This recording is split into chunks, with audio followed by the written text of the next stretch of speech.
Hi friends, అందరికీ నమస్కారం. ప్రేమగా చూసుకోవాల్సిన భర్తే అనుమానంతో వేధిస్తే ఆ భార్య పరిస్థితి ఏమిటి? స్వాతి కథ కూడా అంతే. కార్తీక్ పెట్టే చిత్రహింసలు భరించలేక విడాకులకు సిద్ధమైంది. కానీ వెళ్లే ముందు కార్తీక్‌కి చివరగా ఒక అవకాశం ఇచ్చింది. ఆ 10 రోజుల్లో కార్తీక్ మారతాడా? స్వాతి దాస్తున్న ఆ కన్నీటి రహస్యం కార్తీక్‌కి తెలిస్తే ఏమవుతుంది? అనుమానం పెంచిన అగ్నిలో మగ్గిపోతున్న ఒక బంధం కథ వినండి. మరి కథలోకి వెళ్తే, ఆ రోజు హైదరాబాద్ నగరమంతా ఎడతెరిపి లేని వర్షం. ఆకాశం చిల్లులు పడినట్లుగా కురుస్తుంది. కానీ ఆ వర్షపు హోరు కంటే ఇంద్రనగర్ కాలనీలోని ఆ రెండంతస్తుల భవనంలో ఉన్న నిశ్శబ్దం చాలా భయంకరంగా ఉంది. గడియారం రాత్రి 11 గంటలు కొట్టింది. హాల్లో ఉన్న టీవీ ఆన్ చేసి ఉంది కానీ దాని శబ్దం మ్యూట్లో ఉంది. సోఫాలో కూర్చుని ఉంది స్వాతి. ఆమె వయసు 30 ఏళ్ళు. ఒకప్పుడు పాలరాతి బొమ్మలా ఎప్పుడు నవ్వుతూ ఉండే స్వాతి ముఖం ఇప్పుడు వాడిపోయిన మందారంలా ఉంది. ఆమె కళ్ళు గుమ్మం వైపు, చెవులు గేటు చప్పుడు వైపు లగ్నమై ఉన్నాయి. వంటింట్లో వన్న వంటకాలు చల్లబడిపోతున్నాయి. అన్నం, పప్పు, కార్తీక్ ఇష్టమైన చేపల పులుసు అన్నీ సిద్ధంగా ఉన్నాయి. కాని వాటిని తినాల్సిన మనిషి ఇంకా రాలేదు. గత 6 నెలలుగా ఆ ఇంట్లో ఇదే తంతు. కార్తీక్ ఎప్పుడు వస్తాడో తెలియదు. ఏ మూల్లో ఉంటాడో తెలియదు. ఒకప్పుడు కార్తీక్ రాక కోసం స్వాతి ప్రేమగా ఎదురుచూసేది. కానీ ఇప్పుడు భయంతో ఎదురుచూస్తుంది. బయట కార్ హారన్ శబ్దం వినిపించింది. స్వాతి ఉలిక్కిపడి లేచింది. గుండె వేగం పెరిగింది. అద్దంలో తన్ని తాను చూసుకుంది. కళ్ళ కింద నల్లటి వలయాలు, చెదిరిన జుట్టు. చకచక జుట్టు సరిచేసుకొని ముఖం మీద నీళ్లు చల్లుకొని ఒక బలవంతపు చిరునవ్వును పెదాల మీద అతికించుకొని తలుపు తీయడానికి వెళ్ళింది. తలుపు తీయగానే ఎదురుగా కార్తీక్ వర్షంలో తడిసి ఉన్నాడు. చేతిలో బ్రీఫ్ కేస్, మరో చేతిలో సిగరెట్ ప్యాకెట్, ముఖం నిండా చిరాకు, అలసట. వీటన్నిటిని మించిన ఒక తెలియని క్రూరత్వం అతని కళ్ళల్లో కనిపిస్తుంది. వర్షం బాగా పడుతుంది కదండి, తడిసిపోయారు, టవల్ తేనా? స్వాతి నెమ్మదిగా అడిగింది. కార్తీక్ సమాధానం చెప్పలేదు. ఆమె నస్సలు పట్టించుకున్నట్టే లోపలికి నడిచాడు. బూట్లు విప్పి హాల్లో మధ్యలో విసిరేశాడు. కోట్ తీసి సోఫా మీద పడేశాడు. మీకోసమే చూస్తున్నానండి, భోజనం వడ్డించనా? వేడివేడిగా చేపల పులుసు చేశాను. స్వాతి మళ్ళీ ప్రయత్నించింది. కార్తీక్ ఆమె వైపు తీక్షణంగా చూశాడు. ఆ చూపులో ప్రేమ లేదు, జాలి లేదు, కేవలం అసహ్యం మాత్రమే ఉంది. నా కోసం చూస్తున్నావా? లేక నేనెప్పుడు వస్తానా, ఎప్పుడు పడుకుంటానా అని ఎదురు చూస్తున్నావా? కార్తీక్ గొంతులో వెటకారం ధ్వనించింది. స్వాతి గుండెలో రాయిపడినట్టయింది. ఏం మాట్లాడుతున్నారండి? మీరు వచ్చేదాకా నేను అన్నం కూడా తినలేదు. ఓహో, పతివ్రత, మహాపతివ్రత. కార్తీక్ గట్టిగా చప్పట్లు కొట్టాడు. నువ్వు అన్నం తినలేదు సరే, మరి ఫోన్ మేత ఎందుకు మోస్తున్నావు? ఫోనా?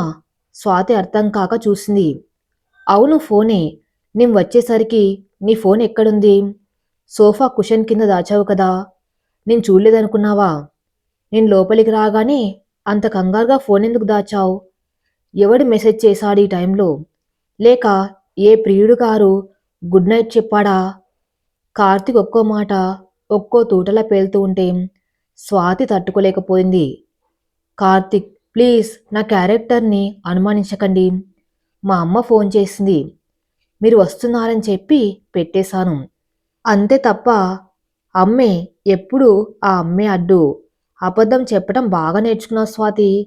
పెళ్ళైన కొత్తలో నీ కళ్ళల్లో అమాయకత్వం చూసి మోసపోయాను. కానీ ఇప్పుడు ఆ కళ్ళల్లో కపటం కనిపిస్తుంది. ఫోన్ ఇవ్వు. కార్తీక్ చెయ్యి చాచాడు. స్వాతి మౌనంగా ఫోన్ తీసి ఇచ్చింది. కార్తీక్ ఫోన్ లాక్కొని కాల్ లిస్ట్ చెక్ చేశాడు. నిజంగానే వాళ్ళమ్మ నెంబరే ఉంది. కానీ అతని అనుమానం అనే జబ్బుకి మందు లేదు కదా. కాల్ డిలీట్ చేసి ఉంటావు. వాట్సాప్ ఓపెన్ చెయ్యి అని ఆజ్ఞాపించాడు. స్వాతి కళ్ళల్లో నీళ్లు తిరుగుతూ ఉండగా లాక్ తీసి ఇచ్చింది. కార్తీక్ ప్రతి చాటు, ప్రతి మెసేజ్ చెక్ చేస్తున్నాడు. ఆఖరికి స్విగ్గీ జొమాటో మెసేజ్లు కూడా వదల్లేదు. ఏమీ దొరకలేదు.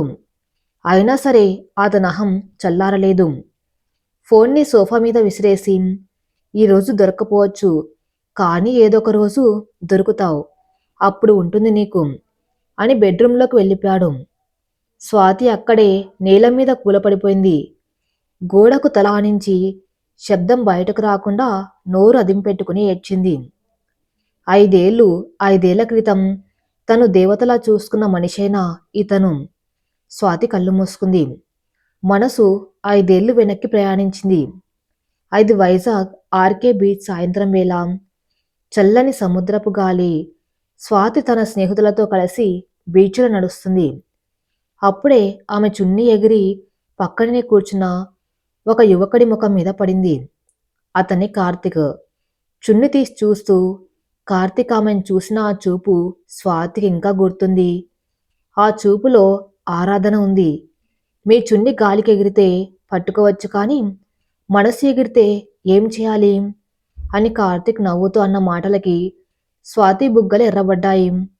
ఆ పరిచయం స్నేహంగా మారింది. కార్తిక్ అప్పట్లో ఒక చిన్న కంపెనీలో ఉద్యోగం చేసేవాడు. జీతం తక్కువైనా అతనిలో ఉన్న నిజాయితీ స్వాతికి నచ్చింది.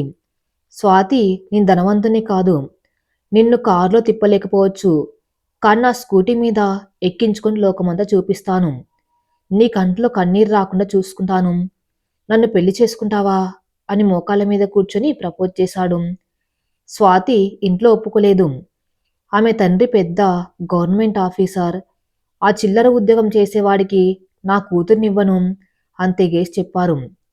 కానీ స్వాతి కార్తీక్ కోసం ఇల్లు వదిలి వచ్చేసింది. గుడిలో దండలు మార్చుకున్నారు. ఆ రోజు కార్తీక్ స్వాతి చేతిని తన గుండెలకు హత్తుకుని, నన్ను నమ్మి వచ్చావు కదా స్వాతి, ఈ నమ్మకాన్ని ప్రాణం పోయినా వదులుకోను, నువ్వు నా దేవతవి అని ప్రమాణం చేశాడు. మొదటి 3 ఏళ్లు స్వర్గంలా గడిచాయి. చిన్న అద్దె ఇల్లు ఉన్నంతలో ఇద్దరు సంతోషంగా బతికారు. కార్తీక్ ఆఫీస్ నుంచి రాగానే స్వాతితో కలిసి వంట చేసేవాడు. ఆమెకు జడ వేసేవాడు. ఆదివారం వస్తే ఇద్దరు సినిమాకి వెళ్ళేవాళ్ళు. నాకు ప్రపంచం అంటే నువ్వే స్వాతి అని రోజుకి 10 సార్లు చెప్పేవాడు. కాని కాలం ఎప్పుడూ ఒకేలా ఉండదు. కార్తీక్ వేరే కంపెనీలో పెద్ద ఉద్యోగం వచ్చింది. హైదరాబాద్ ట్రాన్స్ఫర్ అయింది. జీతం లక్షల్లోకి వెళ్ళింది. స్కూటర్ పోయి కారు వచ్చింది. అద్దె ఇల్లు పోయి సొంత ఫ్లాట్ వచ్చింది. జీవితంలోకి డబ్బు రాగానే దాంతో పాటే అహంకారం, అభద్రతా భావం కూడా వచ్చాయి. హైదరాబాద్ వచ్చాక కార్తీక్ స్నేహితులు మారారు. ఆఫీస్లో ఉండే కొలీగ్స్ మాటలు అతని మీద ప్రభావం చూపించాయి. ఏరా కార్తీక్, నీ భార్య చాలా అందంగా ఉంటుంది, రోజంతా ఇంట్లో ఏం చేస్తుంది? ఈ రోజుల్లో ఆడవాళ్ళని నమ్మకూడదు మామా, సిటీ కల్చర్ వేరు అని ఫ్రెండ్స్ తాగినప్పుడల్లా నూరిపోసే విషం కార్తీక్ మెదల్లో నాటుకుపోయింది. మొదట్లో చిన్న చిన్న ప్రశ్నలతో మొదలైంది. బాల్కాన్లో ఎందుకు నిలబడ్డావు? పక్కింటి వారితో ఎందుకు నవ్వావు? ఆన్లైన్లో ఎందుకున్నావు? ఈ ప్రశ్నలే ఇప్పుడు పెద్ద పెద్ద గొడవలకు, శారీరక దాళ్లకు దారితీశాయి. ఒకప్పుడు దేవతాని పిలిచిన నోరే ఇప్పుడు దరిద్రురాలా అని పిలుస్తుంది వర్తమానంలోకి. మరుసటి రోజు ఉదయం స్వాతి లేచేసరికి ఒళ్ళంతా నొప్పులు. రాత్రి నేల మీద పడుకుండిపోవటం వల్ల మెడ పట్టేసింది. లేచి చూసేసరికి కార్తీక్ హాల్లో సోఫాలో కూర్చుని ల్యాప్టాప్లో ఏదో సీరియస్గా చేస్తున్నాడు. స్వాతి వంటింట్లోకి వెళ్ళి కాఫీ కలిపి తీసుకువచ్చింది. కాఫీ కార్తీక్ అంటూ టీపాయ్ మీద పెట్టింది. కార్తీక్ తలెత్తి చూడలేదు. టేబుల్ మీద పెట్టు, నాకు చేతులున్నాయి అన్నాడు రూక్షంగా. స్వాతి మౌనంగా పెట్టి వెనక్కి తిరిగింది. ఆగు. కార్తీక్ గొంతులో గంభీరత. స్వాతి ఆగిపోయింది. ఈ రోజు నుంచి నువ్వు బయటకు వెళ్ళడానికి వీల్లేదు అని ఆజ్ఞాపించాడు కార్తీక్. ఎందుకండి? కూరగాయలు, పాల ప్యాకెట్ తేవాలి కదా, అవన్నీ నేను ఆన్లైన్లో ఆర్డర్ చేస్తాను. నువ్వు గడప దాటడానికి వీల్లేదు. నిన్న పక్కింటి ఆంటీతో ఏదో గుసగుసలు ఆడుతున్నావని వాచ్మెన్ చెప్పాడు. ఆంటీతో మాట్లాడడం కూడా తప్పేనా కార్తీక్? అసలు నేనేం తప్పు చేశానని నన్ను ఇలా జైల్లో ఖైదీలా చూస్తున్నారు? ఒకప్పుడు నా నవ్వు చూడందే రోజు మొదలయ్యేదే కాదు మీకు. ఇప్పుడు నా ముఖం చూస్తేనే చిరాకు పడుతున్నారు. ఎందుకు కార్తీక్? నా మీద ప్రేమ చచ్చిపోయిందా? స్వాతి గొంతులో ఆవేదన కట్టలు తెంచుకుంది. కార్తీక్ ల్యాప్టాప్ మూసేసి లేచాడు. ఆమె దగ్గరికి వచ్చి ఆమె కళ్ళల్లోకి సూటిగా చూశాడు. ప్రేమ చావలేదు స్వాతి, నమ్మకం వచ్చింది. ఈ రోజుల్లో ఆడవాళ్ళు ఎలా ఉంటారు? డబ్బు కోసం, సుఖం కోసం ఎంతకైనా దిగజారుతారని నాకు తెలుసు. నువ్వు కూడా అలాగే మారావని నా అనుమానం. అనుమానమా? దేన్ని బట్టి? ఆధారం ఉందా? స్వాతి నిలదీసింది. ఆధారం దొరికిన రోజు నువ్వు ఇంట్లో ఉండవు. శవమై బయటికి వెళ్తావు.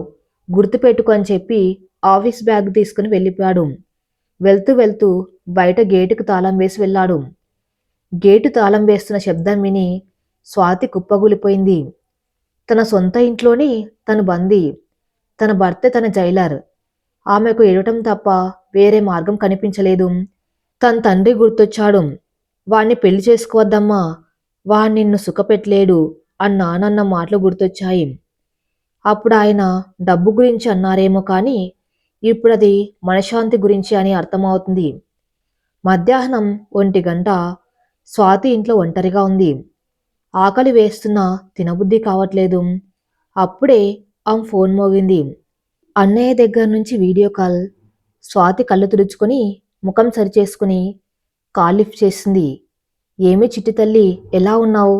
బాబాగారు ఎలా ఉన్నారు? అన్నయ్య గొంతులో ఎంతో ఆప్యాయత. స్వాతికి దుఃఖం పొంగుకొచ్చింది. కాని అన్నయ్యకి నిజం చెప్పలేదు. చెప్తే గొడవలవుతాయి. పుట్టింటి పరుగు పోతుంది. బాగున్నామన్నయ్య, ఆయన ఆఫీస్కి వెళ్ళారు. నేను వంట చేస్తున్నా అని అబద్ధం చెప్పింది. అవునా? అమ్మ నీకు పచ్చళ్ళు పంపింది, కొరియర్ వస్తుంది తీసుకో. వచ్చే నెల నాన్నగారి షష్ఠి పూర్తి. నువ్వు బావగారు తప్పకుండా రావాలి. మీకోసం అందరం ఎదురు చూస్తున్నాం అన్నాడు అన్నయ్య. తప్పకుండా వస్తామన్నయ్య అని చెప్పి కాల్ కట్ చేసింది. ఫోన్ పెట్టగానే స్వాతికి ఒక ఆలోచన వచ్చింది. నాన్నగారి షష్ఠి పూర్తికి వెళ్ళాలంటే కార్తీక్ ఒప్పుకోవాలి. కానీ ఇప్పుడున్న పరిస్థితుల్లో ఆయన ఒప్పుకుంటారా? అసలు తన్ని బయటికి పంపట్లేదు. ఇక ఊరెలా పంపిస్తారు? కానీ ఆ ఫంక్షన్కి వెళ్ళకపోతే నాన్నగారు బాధపడతారు. ఇన్నేళ్లుగా ఇంటికి దూరంగా ఉంది. ఇప్పుడు కూడా వెళ్ళకపోతే బంధాలు తెగిపోతాయి. ఈ రాత్రి ఎలాగైనా ఆయనతో మాట్లాడాలి, బతిమలాడాలి, కాళ్ళు పట్టుకునైనా సరే ఒప్పించాలి అని నిర్ణయించుకుంది స్వాతి. కానీ ఆ రాత్రి జరగబోయే సంఘటన స్వాతి జీవితాన్ని శాశ్వతంగా మార్చేస్తుందని ఆమె ఊహించలేదు. రాత్రి 9 గంటలు కార్తీక్ ఇంటికి వచ్చాడు. ఈరోజు అతను తాగలేదు కానీ మూడు చాలా సీరియస్గా ఉంది. స్వాతి భయపడుతూనే మంచినీళ్ళు ఇచ్చింది. కార్తీక్ ఒక విషయం మాట్లాడాలి అంది మెల్లగా. కార్తీక్ టీవీ రిమోట్ నొక్కుతూ ఏంటి అన్నాడు పొడి పొడిగా. వచ్చే నెల మా నాన్నగారి షష్ఠి పూర్తి. మనం వైజాగ్ వెళ్ళాలి. అన్నయ్య ఫోన్ చేశారు. ఆ మాట పూర్తి కాకముందే కార్తీక్ చేతిలోని రిమోటు టీవీ వైపు విసిరాడు. టీవీ స్క్రీన్ పగిలిపోయింది. వైజాగ్ వెళ్ళాలా? ఎందుకు? నీ పాత బాయ్ ఫ్రెండ్స్ని కలవటానికా? లేక అక్కడ బీచ్లో ఇంకెవరి మీదైనా చున్నీలు పడేయటానికా? స్వాతికి షాక్ తగిలింది. చీ, ఎంత నీచంగా మాట్లాడుతున్నారు. నాన్నగారి ఫంక్షన్ అంటూ ఉంటే నాన్నగారు నన్ను కుక్కను చూసినట్టు చూశాడు పెళ్లికి ముందు. ఇప్పుడు నేను లక్షలు సంపాదిస్తూ ఉంటే షష్ఠి పూర్తికి రమ్మని పిలుస్తున్నాడా? నేను రాను. నువ్వు వెళ్ళడానికి వీల్లేదు. ప్లీజ్ కార్తీక్, నా కోసం కాదు, నాన్నగారి కోసం. ఆయన ఆరోగ్యం బాగులేదట. చివరి కోరిక లాంటిది. ఒక 2 రోజులు స్వాతి ఏడుస్తూ బతిమలాడింది. నేను చెప్పింది అర్థం కాలేదా? నువ్వు ఆ గడప దాటితే కాళ్ళు విరగ్గొడతాను. అసలు నీకు అంతగా వెళ్ళాలని ఉంటే నన్ను వదిలేసి వెళ్ళు. విడాకులు ఇచ్చేసి వెళ్ళు. అప్పుడు ఏది కావాలంటే అది చేసుకోవచ్చు అని అరిచాడు కార్తీకు. విడాకులా? స్వాతి నిశ్చేష్టురాలైంది. 5 ఏళ్ల కాపురంలో మొదటిసారి ఆ మాట వింది. అవును, విడాకులే. నీలాంటి అనుమానాస్పదమైన క్యారెక్టర్ ఉన్న దాంతో బతకటం నా వల్ల కావట్లేదు. రోజు నిన్ను కాపలా కాయలేక చస్తున్నాను. నీ ఫోన్ చెక్ చేయాలి. నువ్వెక్కడికి వెళ్తున్నావో చూడాలి. ఈ నరకం నాకొద్దు. స్వాతిలో ఉన్న ఓపిక నశించింది. ఇన్నాళ్ళు భరించింది కానీ తన తప్పు లేకుండానే విడాకులు అని మాట వినాల్సి వచ్చింది. ఆమె కళ్ళు ఎర్రబడ్డాయి. లేచి నిలబడింది. చాలు కార్తీకు, చాలా మాట్లాడారు. నీ మౌనంగా ఉన్నానని చేతకాని దాన్ని అనుకుంటున్నారా? నా క్యారెక్టర్ గురించి మాట్లాడే అర్హత మీకు లేదు. నేనెవరితోనూ మాట్లాడలేదు, ఎవరిని చూడలేదు. కేవలం మిమ్మల్ని ప్రేమించాను. నా ప్రేమను అనుమానంతో చంపేశారు. విడాకులు కావాలా మీకు? సరే ఇస్తాను. కానీ ఒక్క షరతు. కార్తీక్ ఆశ్చర్యంగా చూశాడు. ఎప్పుడు తలదించుకుని ఉండే స్వాతి ఈరోజు తన కళ్ళల్లోకి చూసి మాట్లాడుతుంది. ఏంటి నీ షరతు? వచ్చే 10 రోజులు, కేవలం 10 రోజులు నేను అడిగినట్లు నడుచుకోవాలి. ఆ 10 రోజుల తర్వాత మీరు విడాకులు అడిగితే నేను సంతోషంగా సంతకం పెట్టి నా పుట్టింటికి వెళ్ళిపోతాను. నా జీవితంలో మళ్ళీ మీకు కనిపించను అంది స్వాతి దృఢంగా. కార్తీక్ ఆలోచించాడు. 10 రోజులే కదా, ఈ పీడ విరగడవుతుందంటే అదే చాలు. సరే, ఏం చేయాలి ఆ 10 రోజులు? రేపటి నుంచి ఆఫీస్కి వెళ్ళేటప్పుడు నాకొక ముద్దు పెట్టి వెళ్ళాలి. సాయంత్రం రాగానే ఓ గంట నాతో గడపాలి. ఫోన్ పక్కన పెట్టి నా కళ్ళల్లోకి చూస్తూ మాట్లాడాలి. మనం పెళ్ళైన కొత్తలో ఎలా ఉన్నామో సరిగ్గా అలాగే ఉండాలి. ఇది నాటకమే అయినా పర్లేదు. ఈ 10 రోజులు నాకు ఆ పాత కార్తీక్ కావాలి. అంతే. కార్తీక్ నవ్వాడు. ఓ, ఇదా నీ చివరి కోరిక? సరే, నటిస్తాను. 10 రోజుల తర్వాత నువ్వు ఈ ఇంట్లో ఉండకూడదు. ఉండను, మాట ఇస్తున్నాను అని చెప్పింది స్వాతి. కాని కార్తీక్కి తెలియదు స్వాతి మనసులో ఏముందో, ఆ 10 రోజుల్లో ఏం జరగబోతుందో. అది ఒక సామాన్యమైన ఒప్పందం కాదు. అది స్వాతి ఆడుతున్న ఒక చివరి జూదం. తన జీవితాన్ని గెలిపించుకోవడానికి ఆడుతున్న ఆట. ఆ రాత్రి స్వాతి డైరీలో ఇలా రాసుకుంది. ప్రేమ ఓడిపోవచ్చు, కానీ ఆత్మగౌరవం ఓడిపోకూడదు. ఈ 10 రోజుల్లో ఆయన మారకపోతే నేను మారిపోతాను. శాశ్వతంగా. మరుసటి రోజు ఉదయం గడియారం 8 గంటలు కొట్టింది. కార్తీక్ ఆఫీస్కి రెడయ్యాడు. ఎప్పట్లాగే బ్రీఫ్ కేస్ తీసుకుని గడప దాటబోయాడు. కార్తీక్ వెనక నుంచి స్వాతి పిలుపు. కార్తీక్ ఆగిపోయాడు. చిరాగ్గా వెనక్కి తిరిగాడు. ఏంటిప్పుడు? స్వాతి అతనికి దగ్గరగా వచ్చింది. ఆమె కళ్ళల్లో ఏదో తెలియని ధైర్యం. మర్చిపోయారా ఒప్పందం? ఆఫీస్కి వెళ్ళేటప్పుడు ఒక ముద్దు అని గుర్తు చేసింది. కార్తీక్ ఉలిక్కిపడ్డాడు. ఓ, ఇదా? సరే, త్వరగా కానివ్వు అని యాంత్రికంగా బుగ్గ ముందుకు పెట్టాడు. స్వాతి చిన్నగా నవ్వి అతని బుగ్గ మీద ముద్దు పెట్టింది. Bye Karthik, drive carefully. మధ్యాహ్నం లంచ్ టైంకి తిను అంది ప్రేమగా. ఆ స్పర్శ కార్తీక్ శరీరం గుండా ఒక విద్యుత్ ప్రవాహంలా వెళ్ళింది. గత 2 ఏళ్లుగా వారి మధ్య శారీరక స్పర్శ లేదు. ఉంటే అది దెబ్బల రూపంలోనే ఉండేది. కానీ ఈ ముద్దు పెళ్ళైన కొత్తలో స్వాతి ఇచ్చిన ముద్దులాగే ఉంది. మెత్తగా, వెచ్చగా. కార్తీక్ ఏం మాట్లాడలేకపోయాడు. విసుగ్గా తల తిప్పుకొని వెళ్ళిపోయాడు. కానీ లిఫ్ట్ ఎక్కే వరకు అతని చెయ్యి అప్రయత్నంగా ఆ బుగ్గను తాకుతూనే ఉంది. చీ, ఇదంతా నటన. ఆ మాయలో పడకూడదు అని తన్ను తాను హెచ్చరించుకున్నాడు. సాయంత్రం 6 గంటలు. సాధారణంగా కార్తీక్ రాత్రి 10 గంటలకు ఇంటికి వచ్చేవాడు. కానీ ఈరోజు ఒప్పందం ప్రకారం త్వరగా రావాలి. ఇంటికి వచ్చేసరికి స్వాతి రెడీ ఉంది. హాల్లో 2 కుర్చీలు, మధ్యలో టీపాయ్ మీద 2 కాఫీ కప్పులు. రండి కార్తీక్, ఫ్రెష్ అవ్వండి. కాఫీ తాగుతూ మాట్లాడుకుందాం అంది స్వాతి. కార్తీక్ బట్టలు మార్చుకుని వచ్చి కూర్చున్నాడు. అతని చేతిలో ఫోన్ లేదు. నిశ్శబ్దం. ఇద్దరి మధ్య మాటలు రావటం లేదు. ఏం మాట్లాడాలి? కార్తీక్ విసుగ్గా అడిగాడు. ఏదైనా. ఈరోజు ఆఫీస్లో ఏం జరిగింది? బాస్ ఏమన్నారు? కొత్త ప్రాజెక్ట్ ఎలా ఉంది? స్వాతి ఉత్సాహంగా అడిగింది. మొదట కార్తీక్ మొక్కుబడిగా చెప్పాడు. కాని స్వాతి శ్రద్ధగా వింటుంది. మధ్యలో చిన్న చిన్న జోకులు వేస్తుంది. అయ్యో, మీ బాస్కి బట్టతల వచ్చిందా? పాపం అని ఆమె నవ్వినప్పుడు కార్తీక్ పెదవుల మీద కూడా తెలియకుండానే ఒక చిన్న నవ్వు మెదిలింది. ఆ గంట ఎలా గడిచిందో అతనికి తెలియలేదు. ఫోన్ లేకుండా, సోషల్ మీడియా లేకుండా కేవలం మనిషితో మాట్లాడి ఎన్నాళ్ళయింది. ఆ రాత్రి కార్తీక్‌కి నిద్ర బాగా పట్టింది. పక్కనే పడుకున్న స్వాతి వైపు చూశాడు. నిద్దర్లో ఆ ముఖం ప్రశాంతంగా ఉంది. ఇంకా 9 రోజులే కదా, భరించొచ్చు అనుకుని పడుకున్నాడు. నాలుగో రోజు, ఆ రోజు విపరీతమైన గాలివాన. సాయంత్రం కరెంటు పోయింది. ఇల్లంతా చిమ్మ చీకటి. ఇన్వర్టర్ కూడా పనిచేయటం లేదు. కార్తీక్ ఇంటికి వచ్చేసరికి స్వాతి హాల్లో కొవ్వొత్తులు వెలిగించి పెట్టింది. ఆ కొవ్వొత్తు వెలుగులో ఆ ముఖం మెరుస్తుంది. కరెంట్ లేదు కార్తీక్ ఈరోజు. క్యాండిల్ లైట్ డిన్నర్ అనుకుందాం అంది నవ్వుతూ. ఇద్దరూ నేల మీద కూర్చుని భోజనం చేస్తున్నారు. బయట వర్షం శబ్దం, లోపల నిశ్శబ్దం. గుర్తుందా కార్తీక్? స్వాతి మెల్లగా అడిగింది. ఏంటి, మనం వైజాగ్లో ఉన్నప్పుడు ఇలానే వాన పడేది. మన రేకుల షెడ్లోంచి నీళ్లు కారేవి.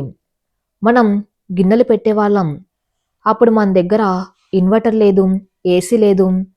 కానీ మనం చాలా సంతోషంగా ఉండేవాళ్ళం కదా. కార్తీక్ తింటున్న చేతిని ఆపేశాడు. ఆ జ్ఞాపకం అతన్ని తాకింది. అవును, అప్పుడు జేబులో 100 రూపాయలు ఉంటే గొప్ప. ఒకే ఆమ్లెట్ని చెరిసగం పంచుకొని తినేవాళ్ళు. అప్పుడు స్వాతి కళ్ళల్లో భయం ఉండేది కాదు, కేవలం ప్రేమ ఉండేది. ఇప్పుడు మన దగ్గర అన్నీ ఉన్నాయి కార్తీక్. పెద్ద ఇల్లు, కారు, డబ్బు, కానీ ఆ సంతోషం ఎక్కడికి వెళ్ళిపోయింది? స్వాతి గొంతులో జీరా. కార్తీక్ సమాధానం చెప్పలేదు. అదంతా పేదరికం స్వాతి. ఇప్పుడు మనం ఎదిగాం. లైఫ్ స్టైల్ మారింది అన్నాడు కవర్ చేస్తూ. లైఫ్ స్టైల్ మారింది నిజమే, కానీ లైఫ్ పోయింది కార్తీక్. మనిషి మారాడు అంది స్వాతి దీర్ఘంగా నిట్టూరుస్తూ. ఆ రాత్రి పడుకునే ముందు స్వాతి కార్తీక్ తల నిమిరింది. తల బరువుగా ఉందా, మసాజ్ చేయనా అడిగింది. కార్తీక్ వద్దనబోయి సరే అన్నాడు. స్వాతి వేళ్ళు అతని తల్లోకి వెళ్ళి సున్నితంగా మసాజ్ చేస్తూ ఉంటే కార్తీక్కి తనమ్మ గుర్తొచ్చింది. ఆ స్పర్శలో కామం లేదు, కేవలం కమ్మని అమ్మ ప్రేమ ఉంది. అతని కళ్ళు చెమ్మగిల్లాయి. చీకటి కాబట్టి స్వాతికి కనిపించలేదు. నేను తప్పు చేస్తున్నానా అనే చిన్న సందేహం అతని మనసులో మొలకెత్తింది. 7వ రోజు కార్తీక్ ఆఫీసులో ఉండగా విపరీతమైన చలి జ్వరం వచ్చింది. Body pains. ఇంటికి రాలేక స్నేహితుడి సహాయంతో వచ్చాడు. వస్తూనే సోఫాలో పడిపోయాడు. ఒళ్ళంతా కాలిపోస్తుంది. స్వాతి కంగారు పడింది. కార్తీక్ ఏమైంది? వెంటనే థర్మామీటర్ పెట్టి చూసింది. 103 డిగ్రీల జ్వరం. అయ్యో, డాక్టర్ దగ్గరికి వెళ్దాం పదండి.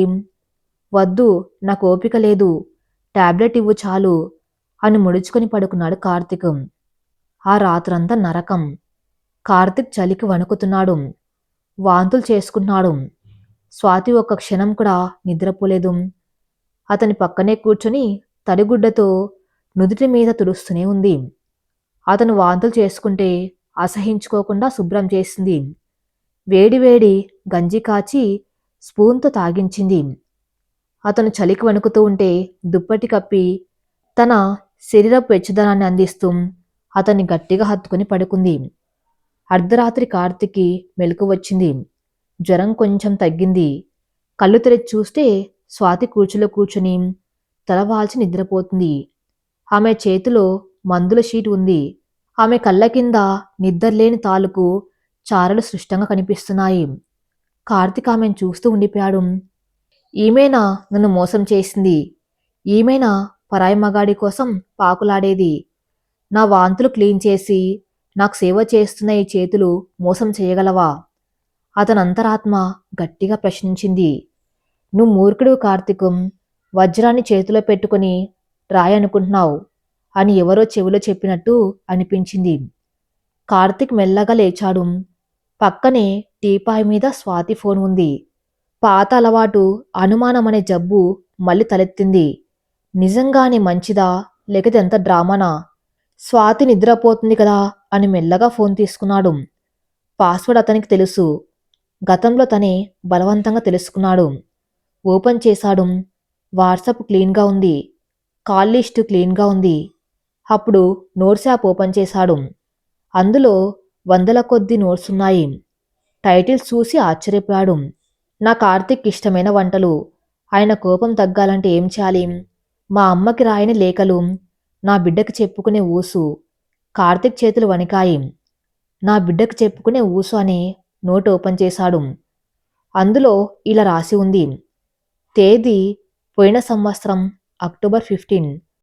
నా చిట్టి కన్నా నువ్వు నా కడుపులోనే చనిపోయావని డాక్టర్ చెప్పారు. కారణం స్ట్రెస్ అట. మీ నాన్నగారు రోజు నన్ను తిడుతూ ఉంటే కొడుతూ ఉంటే ఆ భయం నా గర్భసంచిని కూడా తాకింది. నువ్వు ఈ లోకంలోకి రాకపోవడమే మంచిదైంది నాన్న. ఇక్కడ ప్రేమ లేదు. మీ నాన్నకి నేనంటే అనుమానం. రేపు నువ్వు పుట్టాక వీడు నా కొడుకేనా అని ఆయన అడిగితే నేను చచ్చిపోతాను. అందుకే నువ్వు వెళ్ళిపోయావు. కానీ మీ నాన్నకి ఈ విషయం చెప్పలేదు. చెప్తే బాధపడతారో లేక నాటకం అంటారో అని భయం. ఐ లవ్ యూ నాన్న. మళ్ళీ జన్మంటూ ఉంటే మీ నాన్నకు మంచి బుద్ధి ఉండేలా చూడు. కార్తిక్ గుండె పగిలి ముక్కలైంది. ఫోన్ చేతిలోంచి జారిపోయింది. ఆమెకు అభాషణయిందా? తన సమయంలో ఆమెను పట్టించుకోలేదు సరికదా. బద్ధకం, పడుకునే ఉంటావు అని తిట్టాడు. ఆమె తన బిడ్డను కోల్పోయి ఆ బాధను ఒంటరిగా దిగమింగుకొని తన ముందు నవ్వుతూ నటించిందా?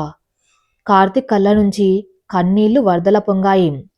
సోఫాలో నిద్రపోతున్న స్వాతి కాళ్ళ దగ్గర కూలబడిపోయాడు. ఆమె పాదాలను తన ముఖానికి ఆనించుకొని శబ్దం రాకుండా ఏడ్చాడు. నన్ను క్షమించు స్వాతి, నన్ను క్షమించు. నీ మనిషిని కాదు, పశువుని. మరుసటి రోజు ఉదయం స్వాతి లేచేసరికి కార్తీక్ పక్కన లేడు. కిచెన్లోంచి శబ్దం వస్తుంది. వెళ్ళి చూస్తే కార్తీక్ కాఫీ కలుపుకున్నాడు. కార్తీక్ మీక జ్వరం. కార్తీక్ వెనక్కి తిరిగాడు. అతని కళ్ళు ఉబ్బిపోయి ఉన్నాయి. తగ్గింది స్వాతి, ఇదిగో కాఫీ అని కప్పు ఇచ్చాడు. స్వాతి ఆశ్చర్యంగా తీసుకుంది. అతని ప్రవర్తనలో ఏదో మార్పు. కానీ అది నటన అనుకుంది. ఎందుకంటే రేపే 10వ రోజు. రేపటితో గడువు తీరిపోతుంది. ఆ రోజంతా కార్తీక్ ఇంట్లోనే ఉన్నాడు. సిక్ లీవ్ పెట్టాడు. స్వాతితో ఎక్కువగా మాట్లాడట్లేదు. ఆమెను గమనిస్తూనే ఉన్నాడు. ఆమె నడిచే విధానం, ఆమె పనిచేసే తీరు, ఆమె మౌనం, ప్రతిదీ అతనికి కొత్తగా కనిపిస్తుంది. ఇన్నాళ్ళు కళ్ళకు కట్టిన అనుమానం అనే పొర తొలగిపోవటంతో ఆమెలోని దేవత ఇప్పుడు కనిపిస్తుంది. సాయంత్రం అయింది. స్వాతి తన బట్టలు సర్దుకోవటం మొదలుపెట్టింది. రేపు సాయంత్రం తను వెళ్ళిపోవాలి. కార్తీక్ గదిలోకి వచ్చాడు. సూట్ కేస్ చూశాడు. ఏం చేస్తున్నావు? గొంతులో వణుకు. సర్దుకున్నాను కార్తీక్. రేపే కదా లాస్ట్ డే. ఎల్లుండి ఉదయం మా అన్నయ్య వస్తాడు నన్ను తీసుకెళ్ళడానికి. మన ఒప్పందం ప్రకారం మీరు విడాకుల పేపర్ల మీద సంతకం పెడితే నేను వెళ్ళిపోతాను అంది స్వాతి నిర్వీకారంగా. కార్తీక్ గుండెలో రాయిపడింది. వెళ్ళిపోతావా? నిజంగానే వెళ్ళిపోతావా? మరేం చేయమంటావు కార్తీక్? ఈ 9 రోజులు మీరు నటించారు. చాలా బాగా నటించారు. ఎంత బాగంటే నిజంగా మీరు నన్ను ప్రేమిస్తున్నారేమో అని భ్రమపడేంత బాగా. కానీ అది నటన అని నాకు తెలుసు కదా. నా జీవితమంతా నటనతో గడపలేను. నాకు స్వేచ్ఛ కావాలి. అనుమానం లేని ప్రపంచం కావాలి. స్వాతి మాటలు కఠినంగా ఉన్నాయి. కానీ అందులో నిజముంది. కార్తీక్ ఆమె దగ్గరికి వచ్చి ఆమె చేతులు పట్టుకున్నాడు. స్వాతి, ఒకవేళ ఇది నటన కాకపోతే? స్వాతి నవ్వింది. ఒక విరక్తి నిండిన నవ్వు. అబద్ధం చెప్పకండి కార్తీకం. 10 ఏళ్లుగా రాని మార్పు 10 రోజుల్లో రాదు. రేపు సాయంత్రం వరకు టైం ఉంది. అప్పటిదాకా ఈ నాటకం ఆడనివ్వండి. ప్లీజ్ నన్ను డిస్టర్బ్ చేయకండి అని చేతులు విడిపించుకుని బాత్రూంలోకి వెళ్ళిపోయింది. కార్తీక్ అక్కడే నిలబడిపోయాడు. తను మారిపోయాడు. నిజంగానే మారిపోయాడు. కానీ ఆమె నమ్మట్లేదు. నమ్మకం అనేది ఒక అద్దం లాంటిది. ఒక్కసారి పగిలితే మళ్ళీ అతికించడం ఎంత కష్టమో ఇప్పుడు అతనికి అర్థమవుతుంది. రేపు 10వ రోజు, ఆఖరి రోజు. స్వాతిని ఆపగలడా? లేక తన కర్మఫలాన్ని అనుభవించి ఒంటరిగా మిగిలిపోతాడా? 10వ రోజు ఉదయం 10 గంటలు. ఇంద్రనగర్ కాలనీలోని ఆ ఇల్లు నిశ్శబ్దంగా ఉంది. హాల్లో 2 పెద్ద సూట్ కేసులు సిద్ధంగా ఉన్నాయి. స్వాతి తన ఇంటికి వచ్చినప్పుడు తెచ్చుకున్న బట్టలు, పుస్తకాలు మాత్రమే సర్దుకుంది. కార్తీక్ కొనించిన ఖరీదైన చీరలు, నగలు అన్నీ బీరువాలోనే వదిలేసింది. ఆమె హాల్లోని సోఫాలో కూర్చుని ఉంది.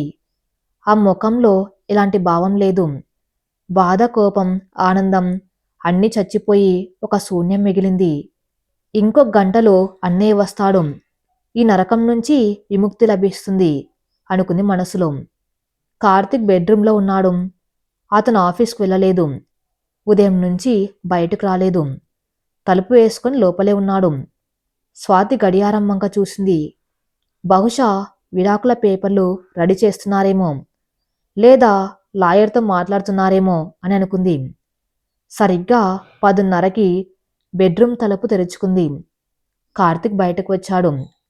అతని స్థితి చూసి స్వాతి ఉలిక్కిపడింది. ఎప్పుడూ టిప్ టాప్గా ఉండే కార్తీక్ ఇప్పుడు చిందరవందరమైన జుట్టుతో, ఎర్రబన్న కళ్ళతో, నలిగిపోయిన బట్టలతో ఉన్నాడు. రాత్రంతా నిద్రపోలేదని సుష్టంగా తెలుస్తుంది. అతని చేతిలో ఒక ఫైలు ఉంది. స్వాతి లేచి నిలబడింది. అన్నయ్య బయలుదేరాడు కార్తీకం. ఇంకో అరగంటలో ఉంటాడు. మీరు పేపర్సు రెడీ చేశారా? సంతకం పెట్టేసి వెళ్తాను అంది గంభీరంగా. కార్తీక్ ఆమె వైపు నడిచి వచ్చాడు. అతని అడుగుల్లో తడబాటు ఉంది.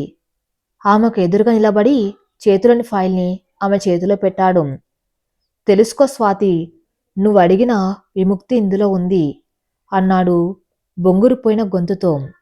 స్వాతి ఆ ఫైల్ తీసుకుంది. చేతులు వణుకుతున్నాయి. చివరికి బంధం తెగిపోతుంది. ఆమె ఫైల్ తెరిచింది. కానీ అందులో విడాకుల పత్రాలు లేవు. అందులో ఉన్నది వైజాగ్ ఫ్లైట్ టికెట్స్, ఈరోజు సాయంత్రానికి, మరియు ఒక బ్లాక్ బాండ్ పేపర్. దాని కింద కార్తీక్ సంతకం చేసి ఉంది. స్వాతి అర్థం కాక తలెత్తి చూసింది. ఏంటిది కార్తీక్? కార్తీక్ మోకాళ్ళ మీద కూలబడిపోయాడు. ఇన్నాళ్ళు గంభీరంగా అహంకారంతో విర్రవీగిన మనిషి ఇప్పుడు ఒక చిన్నపిల్లాల్లా ఆమె కాళ్ళ దగ్గర కులబడ్డాడు. విడాకుల పేపర్లు తెచ్చే దమ్ము నాకు లేదు స్వాతి. ఆ శక్తి నాకు లేదు. ఆ బ్లాక్ పేపర్ల మీద నువ్వే శిక్ష అయినా రాసుకో, నేను భరిస్తాను. నన్ను జైలుకు పంపుతావా? రాసుకో. నన్ను చంపేస్తావా? రాసుకో. కాన్ నన్ను వదిలి వెళ్తానని మాత్రం రాయకు స్వాతి, ప్లీజ్. కార్తీక్ కళ్ళ నుంచి నీళ్లు ధారాపాతంగా కారిపోతున్నాయి. అవి స్వాతి పాదాలను తడిపేశాయి. స్వాతి షాక్ అయింది. కార్తీక్ ఏడుస్తున్నాడా? తన కాళ్ళ దగ్గర కూర్చుని. ఇదంతా నటన కార్తీకం. గంటలో మా అన్నయ్య వస్తాడు, లేవండి అంది కఠినంగా ఉండడానికి ప్రయత్నిస్తూ. నటన కాదు స్వాతి, ఇది నటన కాదు. కార్తీక్ గట్టిగా అరిచాడు. నిన్న రాత్రి జ్వరం వచ్చినప్పుడు నీ ఫోన్ చూశాను, నీ నోట్స్ చదివాను. ఆ మాట వినగానే స్వాతి ఒక్క అడుగు వెనక్కి వేసింది. ఆ ముఖం పాలిపోయింది.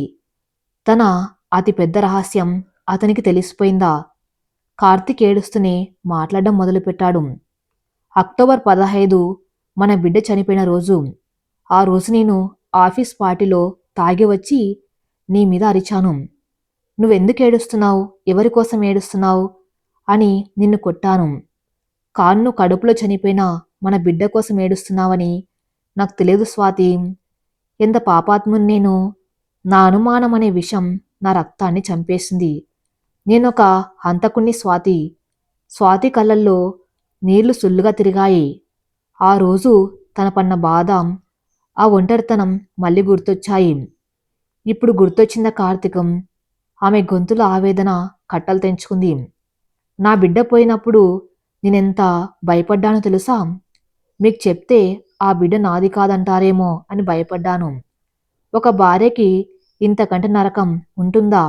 నా క్యారెక్టర్ని శంకించారు. నా ప్రేమను అవమానించారు. చివరికి నా మాతృత్వాన్ని కూడా భయపెట్టారు.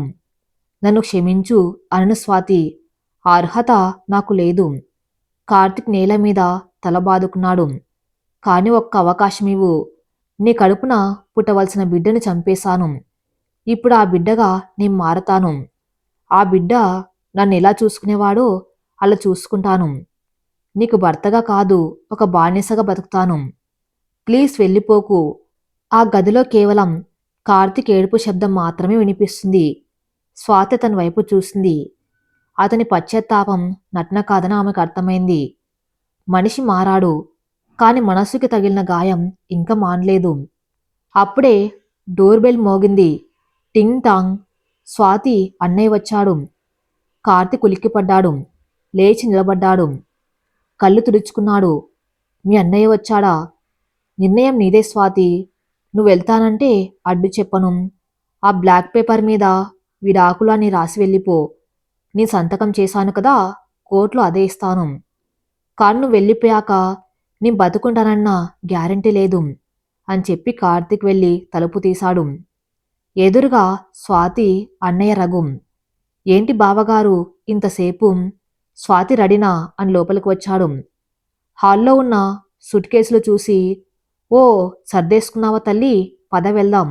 నాన్నగారు ఎదురు చూస్తున్నారు అని అన్నాడు. రఘుకి అక్కడ జరుగుతున్న డ్రామా తెలియదు. షష్ఠిపూర్తి కోసం వెళ్తున్నామనుకుంటున్నాడు. కార్తీక్ తలదించుకొని నిలబడ్డాడు. స్వాతి వైపు చూడలేకపోతున్నాడు. స్వాతి ఆ ఫైల్ వైపు చూసింది. తర్వాత అన్నయ్య వైపు చూసింది. తర్వాత తలదించుకొని నిలబడ్డ తన భర్త వైపు చూసింది. ఒకవైపు పుట్టింటి ప్రేమ, మరోవైపు పశ్చాత్తాపంతో కుమిలిపోతున్న భర్త. స్వాతి ఒక నిర్ణయానికి వచ్చింది. అన్నయ్య పిలిచింది స్వాతి. చెప్పమ్మా, మనం ఇప్పుడే బయలుదేరుతున్నాం కదా. అవును, కారు బయట ఉంది. స్వాతి కార్తీక్ దగ్గరకు నడిచింది. అతని చేతిని పట్టుకుంది. కార్తీక్ ఉలిక్కిపడి ఆమె వైపు చూశాడు. కార్తీక్ వెళ్ళి త్వరగా రెడవ్వండి, నాన్నగారి ఫంక్షన్కి లేట్ అవుతుంది. ఫ్లైట్ టికెట్స్ బుక్ చేశారు కదా, క్యాన్సిల్ చేసేయండి. అన్నయ్య కారులో వెళ్దాం. లాంగ్ డ్రైవ్ బాగుంటుంది అంది స్వాతి ప్రశాంతంగా. కార్తీక్ నమ్మలేకపోయాడు. స్వాతి, నువ్వు? వెళ్ళండి కార్తీక్, అన్నయ్య వెయిట్ చేస్తున్నాడు అని కళ్ళతోనే సైగ చేసింది. కార్తీక్ కళ్ళల్లో ఆనందం, కృతజ్ఞత రెండు కనిపించాయి. అతను పరుగున వెళ్ళి 10 నిమిషాల్లో రెడీ వచ్చాడు. స్వాతి తన అన్నయ్యతో సామాన్లు సర్దిస్తుండగా కార్తీక్ వచ్చి రఘు చేతులు పట్టుకున్నాడు. బావగారు, ఇంతకాలం మిమ్మల్ని, అత్తయ్య మామయ్యల్ని సరిగ్గా పరికరించలేదు. నన్ను క్షమించండి. ఇక నుంచి అలా జరగదు. రఘు ఆశ్చర్యపోయాడు. ఏమైంది బావగారు, అంత పెద్ద మాటలు? మీరేదో బిజీగా ఉంటారని మాకు తెలుసులేండి. పదండి వెళ్దాం. కారు కదిలింది. స్వాతి వెనక సీట్లో కూర్చుంది. కార్తీక్ ఆమె పక్కన కూర్చున్నాడు. కారు సిటీ దాటి హైవే మీదకి ఎక్కింది. స్వాతి కిటికీలోంచి బయటకు చూస్తుంది. కార్తీక్ మెల్లగా ఆమె చేతిని తన చేతుల్లోకి తీసుకున్నాడు. స్వాతి చెయ్యి వెనక్కి లాగేసుకుంది. అతను ఆమె చేతిని గట్టిగా పట్టుకుని థ్యాంక్ యూ అని గుసగుసలాడాడు. స్వాతి అతని వైపు తిరిగింది. నేను మిమ్మల్ని క్షమించలేదు కార్తీకం, కేవలం ఇంకా అవకాశం ఇచ్చాను. విరిగిన నమ్మకాన్ని అతికించడం మీ చేతుల్లోనే ఉంది. ఈసారి ఏ చిన్న తప్పు జరిగినా నేను మళ్ళీ వెనక్కి రాను. ఆ అవసరం రాదు స్వాతి, ఇది నా పునర్జన్మ అన్నాడు కార్తీక్ దృఢంగా. 1 సంవత్సరం తర్వాత వైజాగ్ ఆర్కే బీచ్. సాయంత్రం సూర్యాస్తమయం అవుతుంది.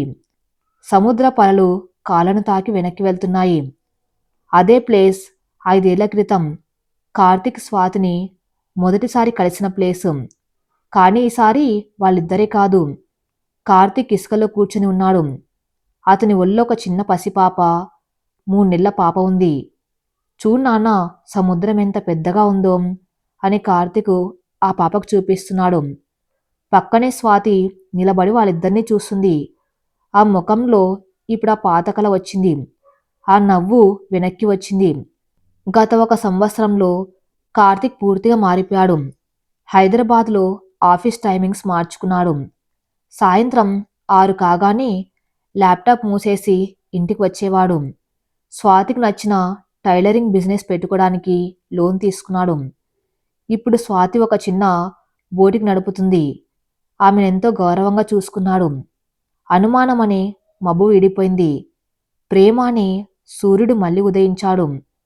కార్తీక్ పాపనెత్తుకుని స్వాతి దగ్గరకు వచ్చాడు. స్వాతి, చూడు మన చిట్టి తల్లి ఎలా నవ్వుతుందో. స్వాతి నవ్వింది. మీ పోలిక కదండి, నవ్వక ఏడుస్తుందా? కాదు స్వాతి, నీ పోలిక, నీ ఓపిక, నీ ప్రేమ దీనికి రావాలి.